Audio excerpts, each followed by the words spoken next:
Bonjour à toutes et à tous. Heureux de vous retrouver pour une nouvelle semaine de Smart Impact, l'émission des entreprises à impact positif. 30 minutes pour éclairer les enjeux des transitions écologiques, énergétiques et sociétales avec un grand entretien aujourd'hui, celui de Cléa Martinet, directrice du développement durable du groupe Renault. La marque s'engage à produire 100% de voitures électriques d'ici 2030. On verra comment ce virage radical s'opère. On verra aussi quelles sont les autres actions de Renault en matière de décarbonation, mais aussi de sécurité embarquée et d'inclusion, les trois piliers de la RSE chez Renault. Et puis dans Smart Ideas, notre rubrique qui est consacrée aux startups éco-responsables, on va découvrir ensemble Ventosol et ses bateaux de plaisance, écoutez bien, transformés en cuves de traitement des effluents phytosanitaires.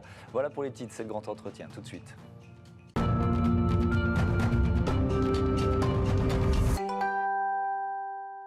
Bonjour Cléa Martinet, bienvenue. Bonjour. Vous êtes donc la directrice du développement durable du groupe Renault. Quelques chiffres pour poser le décor en quelque sorte. Le groupe Renault, c'est plus de 156 000 collaborateurs, 150 entités réparties dans 38 pays, chiffre d'affaires plus de 46 milliards d'euros et un résultat net de 967 millions.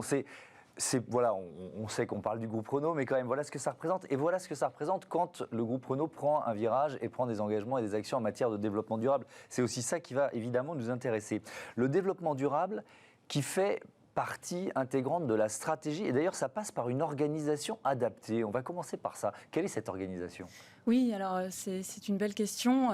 Lorsque Luca De Meo a annoncé, notre directeur général, a annoncé son plan stratégique Renaulution en janvier 2021, il a dit qu'il allait y adjoindre toute une partie développement durable, ce qu'on a fait dans l'Assemblée générale qui a suivi au mois d'avril, et toute l'entreprise a suivi dans son organisation. Donc très concrètement, on a créé un département développement durable rattaché à la stratégie, ce qui fait que le département n'est pas en orbite, il est vraiment inséré dans toutes les décisions budgétaires, stratégiques, à la fois court terme et moyen terme pour le groupe.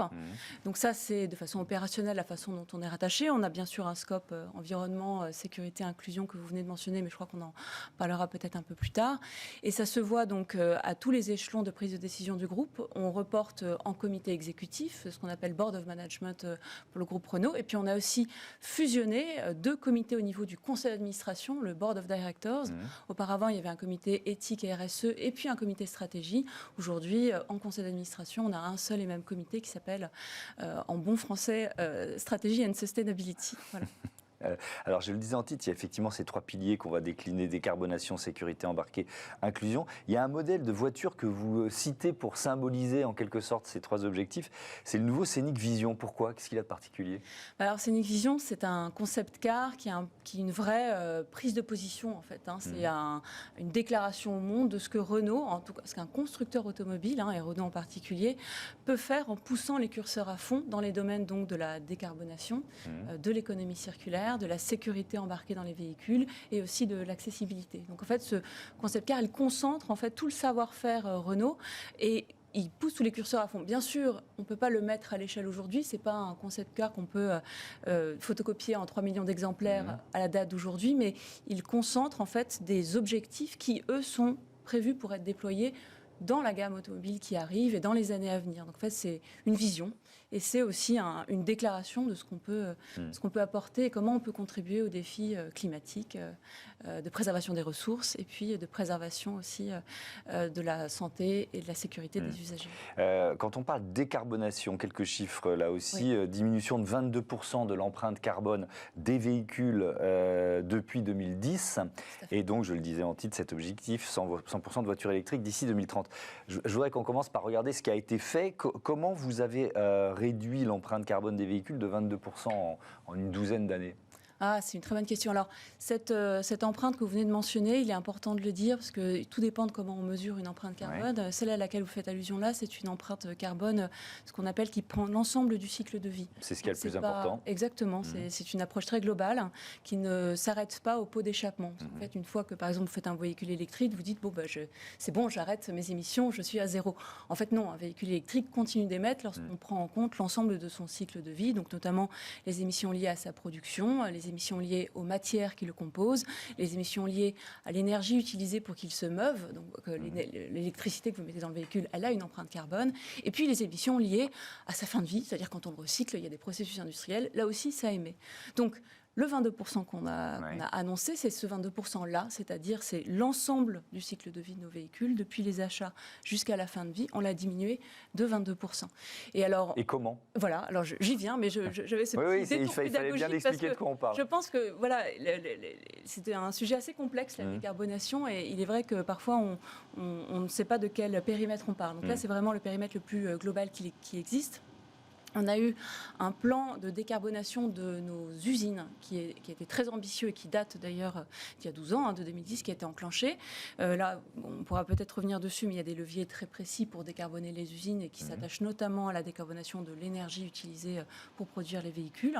On a bien sûr tout un plan aussi d'électrification de notre gamme véhicule. C'est le levier le plus efficace aujourd'hui, comme on n'est pas complètement électrique, pour décarboner. Et là, on a une longueur d'avance parce que le groupe Renault, il a pris le virage à l'électrique dès 2013 en lançant la Zoé et avec toute une gamme aussi hybride qui permet de tirer comme ça les émissions de nos véhicules vers le bas. Et au total, ça fait 22%. Ouais.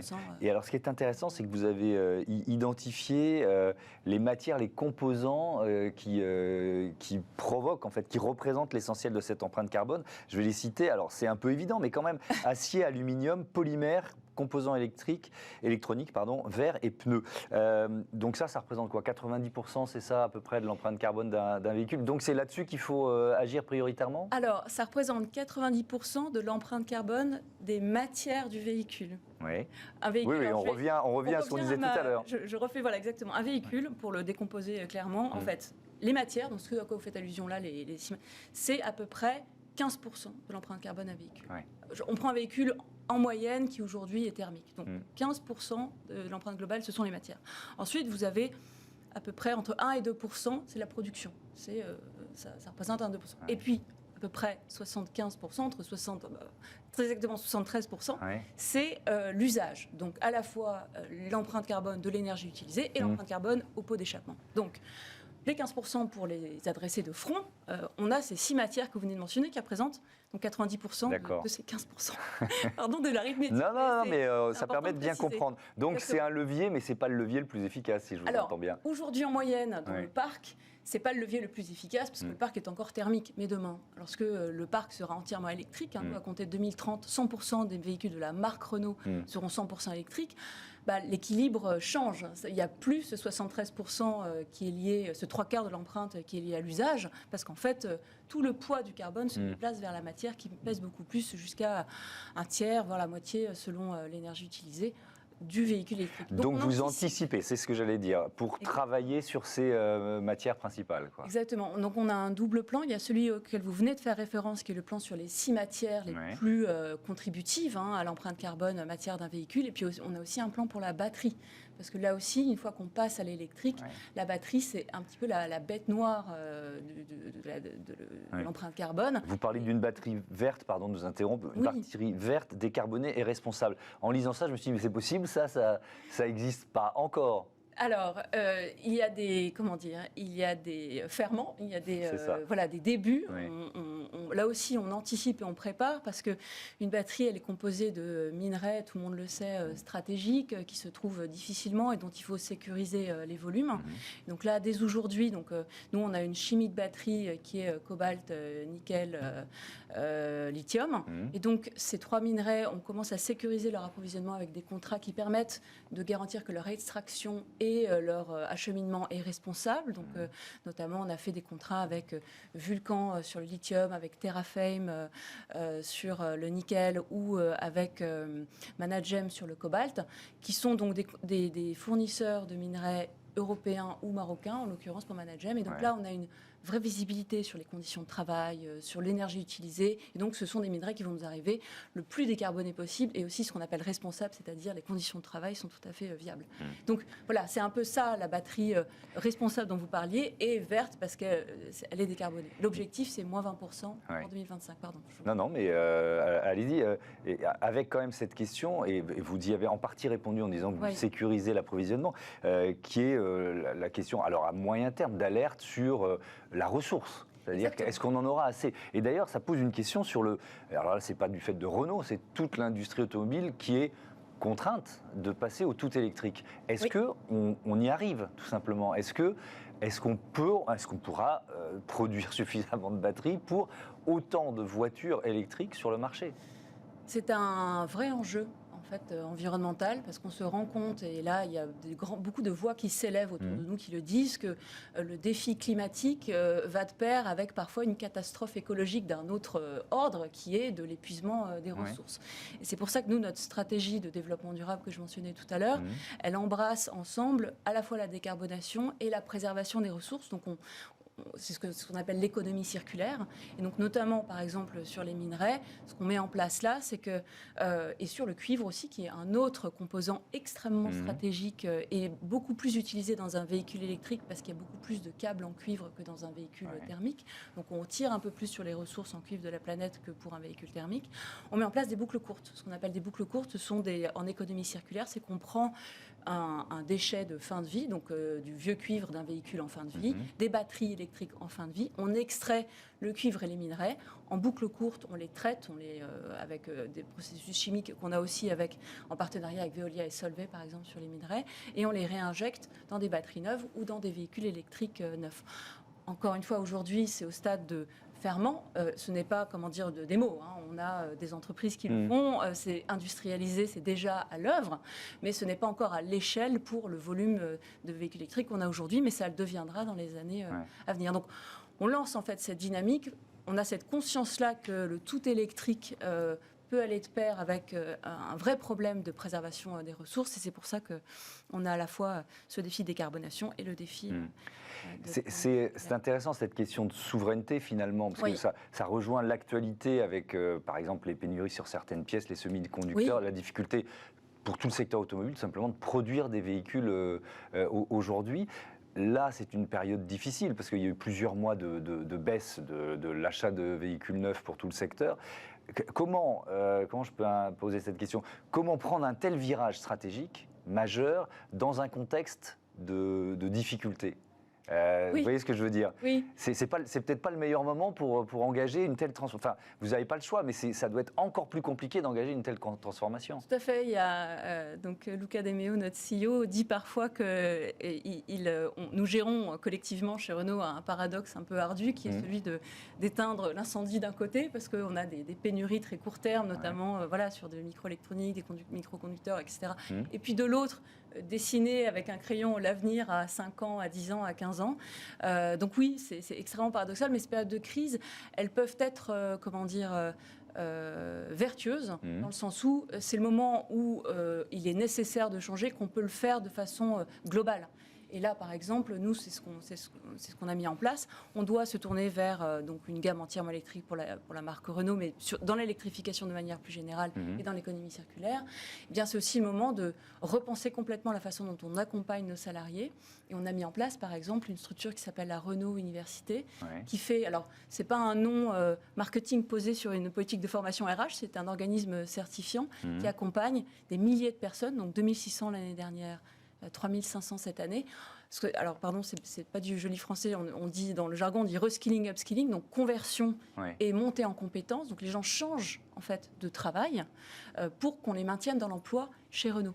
Donc, par exemple, à Cléon, qui est une usine historique de fabrication de moteurs thermiques, on se met à y produire du moteur électrique et on maintient les gens dans l'emploi en les convertissant à la production de moteurs électriques. Mais alors, à quel métier? Parce que alors je ne sais plus, il faut combien de personnes pour une voiture thermique et combien pour une voiture électrique pour produire ça, on passe oui, alors 5. Là, les statistiques varient selon les ONG et les études, mais nous, alors, ce qu'on met en place aussi, alors ça, parce que oui, c'est notamment la Fondation, il me semble, de la Nature et de l'Homme qui a fait une étude là-dessus qui dit qu'en fait, il faut moins d'emplois pour faire un véhicule électrique que pour un véhicule thermique. Nous, ce qui se passe, c'est qu'on s'étend le long de la chaîne de valeur. C'est-à-dire que, certes, on convertit nos usines thermiques en usines pour véhicules électriques, mais en même temps, on crée d'autres pôles d'activité autour du véhicule électrique. Donc, par exemple, on crée une usine d'assemblage de batteries.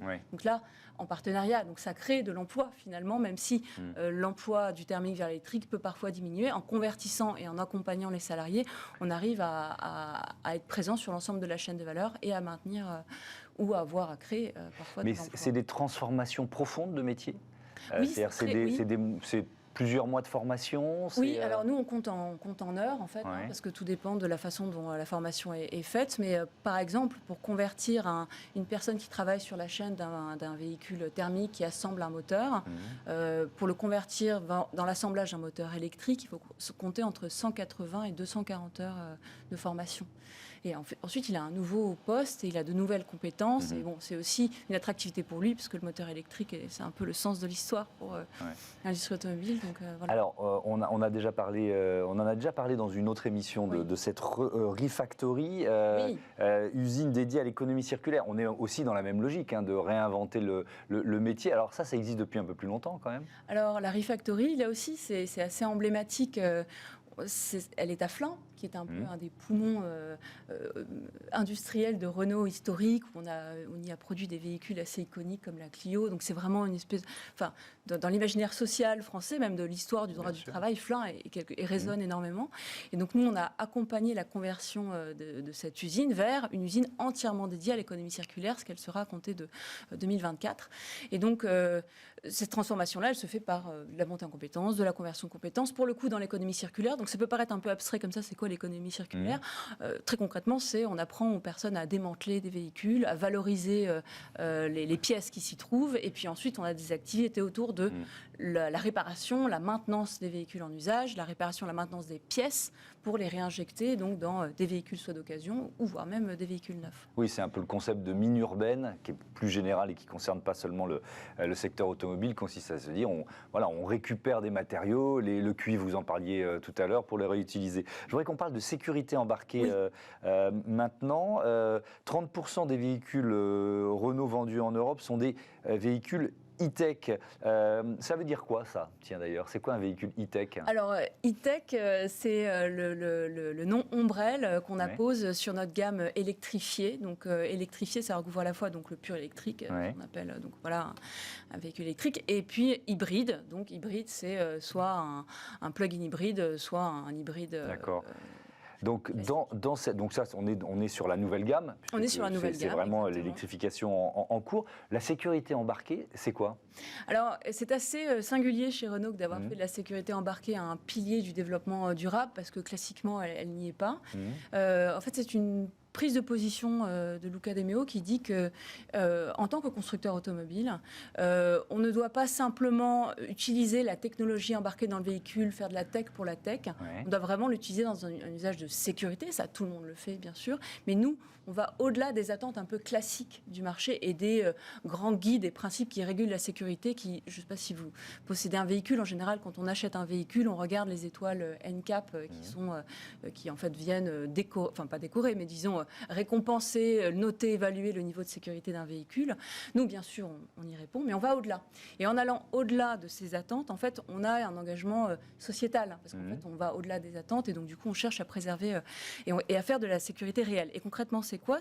On a étudié les causes de mortalité sur les routes en Europe. Tous les ans, en Europe, il y a 23 000 personnes qui meurent sur la route. Il y a 3 causes principales. Parce qu'en fait, il n'y a pas le même pareto des causes selon les régions du monde dans lesquelles vous vous trouvez. On ne meurt pas sur une route au Brésil ou au Vietnam pour la même raison qu'on meurt en Europe. C'est un petit peu sinistre ce que je vous raconte, mais c'est important d'avoir une approche scientifique. Il faut analyser ça pour pouvoir améliorer la sécurité. Voilà. Donc, pardon, la sinistrose, mais les 3 causes principales qui, en fait, opèrent sur les routes en Europe, c'est d'abord la vitesse excessive ou inadaptée. Ensuite, vous avez la distraction, donc un téléphone, vos enfants à l'arrière. Et puis enfin, vous avez la consommation de substances ou de médicaments qui altèrent les capacités cognitives. Bon, ce qu'on appelait le Safety Coach, qui est notre package de sécurité embarqué, qui est notre pilier de développement durable, il adresse ces causes-là en agissant sur le comportement du conducteur dès l'amont. C'est-à-dire que la plupart des équipements de sécurité embarqués aujourd'hui, ils vous avertissent 1 à 2 secondes avant le risque, en fait. Quand un scooter arrive, ça fait bip-bip, quand vous avez un obstacle qui arrive. Nous, ce qu'on appelle notre safety score, par exemple, crée des biais cognitifs pour que le conducteur ait une conduite plus prudente. Donc, en fait, il vous note et il regarde avec en fait, une intelligence embarquée dans le véhicule. Ce n'est pas quelque chose qu'on plug-in, ce n'est pas un téléphone qui le fait, c'est dans l'intelligence embarquée du véhicule. Il évalue votre conduite et par une logique en fait, d'accompagnement permet de corriger en fait sensiblement la qualité de conduite du conducteur. Donc ça, c'est le volet amont. On a aussi un volet pendant la conduite où en fait on remonte, c'est pas encore le cas aujourd'hui, mais c'est dans le plan de déploiement, on remonte les zones extrêmement accidentogènes pour que vous soyez prévenus en amont de points noirs en fait sur la route pour vous dire bon, là il faut que je fasse un petit peu attention, il y a eu beaucoup d'accidents dans ce virage ou beaucoup d'accidents à cet endroit de la route. Et puis enfin, en aval, on a toute une batterie de mesures pour limiter, si l'accident est arrivé, pour limiter le dommage fait à l'intérieur du véhicule pour le conducteur et ses usagers. Donc on a par exemple quelque chose qui est très singulier qui s'appelle le Rescue Code. Donc c'est un QR code qu'il y a à l'avant et à l'arrière du véhicule. Ouais. On a formé des pompiers dans 27 pays en Europe. Ils arrivent, ils scannent le QR code sur le véhicule. En fait, on ne sait pas, mais on n'extrait pas quelqu'un d'un véhicule électrique à la scie sauteuse comme on extrait quelqu'un d'un véhicule thermique. Et donc dans ce QR code, il y a un manuel de désincarcération. Et donc les pompiers arrivent à faire sortir la personne du véhicule en parfois la moitié, voire 2 tiers moins de temps que dans un temps classique. Et donc c'est dans cette fenêtre qu'on appelle la Golden Hour, qui est l'heure dorée, où on peut sauver des vies. Et donc quand vous divisez le temps par 2 de sauvetage de l'usager, eh bien vous sauvez des vies. Je voudrais qu'on termine avec la raison d'être de Renault. Nous faisons battre le cœur de l'innovation pour que la mobilité nous rapproche les uns des autres. Peut-être pour évoquer le processus de fabrication, entre guillemets, de cette raison d'être, c'est-à-dire à quel point vous avez embarqué les collaborateurs de Renault, et quand il y en a, je ne me souviens plus du chiffre... 156 000. 156 000, c'est pas évident. Et puis surtout, comment ils se l'approprient, parce qu'on a fait une émission sur ce thème-là, de la difficulté de faire vivre la raison d'être dans une entreprise. J'aurais aimé que Jean-Dominique Sénoir soit sur ce plateau pour vous l'expliquer, parce que c'est un... Comment dire, il l'embrasse à plein et il l'incarne de façon extrêmement active dans le groupe. Alors, je n'ai pas le chiffre en tête, mais je sais que au moins 1 à 2 fois par mois, il se rend dans soit des pays, soit des directions, soit des sites dans le groupe pour l'animer, l'expliquer, voir aussi comment est-ce qu'elle s'incarne dans le groupe. Et en fait, on a travaillé ensemble pour qu'il y ait un écho à la fois de valeur, de sens, mais aussi d'opération entre la raison d'être dont vous venez de citer un joli passage, et ce qu'on fait, nous, au développement durable, qui est une feuille de route opérationnelle où, concrètement, on l'incarne dans l'ingénierie. Par exemple, que la mobilité nous rapproche les uns des autres, c'est faire des véhicules abordables et qui soient accessibles à tous. Donc, en fait, on a fait cet écho-là pour que la raison d'être soit une ombrelle porteuse de sens comme ça et de valeur pour, de façon assez directionnelle, embarquer tous les salariés du groupe, et que de l'autre, la feuille de route du développement durable, concrètement, la traduise par des objectifs opérationnels de décarbonation, de pourcentage recyclé dans les véhicules, d'insertion au sein du groupe, de maintien d'employabilité. Donc il y a un écho et on est tout à fait...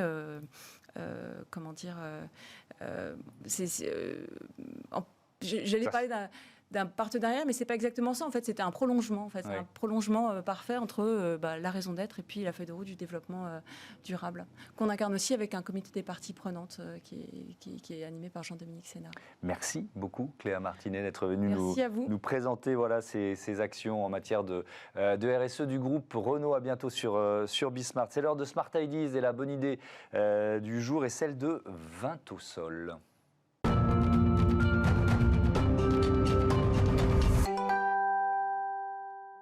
Bonjour Nicolas Vento, bienvenue. Bonjour, vous êtes le fondateur de Ventosol, créé en 2010. Alors pour comprendre votre business, il faut parler du marché ciblé. On parle d'effluents phytosanitaires. De quoi s'agit-il ?